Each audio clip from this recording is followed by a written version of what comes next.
सोमनाथाय नमः। ॐ मल्लिकार्जुनाय नमः। ॐ महाकालेश्वराय नमः।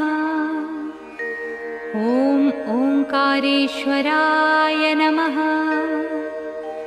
ॐ वैद्यनाथाय नमः। ॐ भीमशंकराय नमः। ॐ रामेश्वराय नमः। ॐ नागेश्वराय नमः। ॐ विश्वेश्वराय नमः।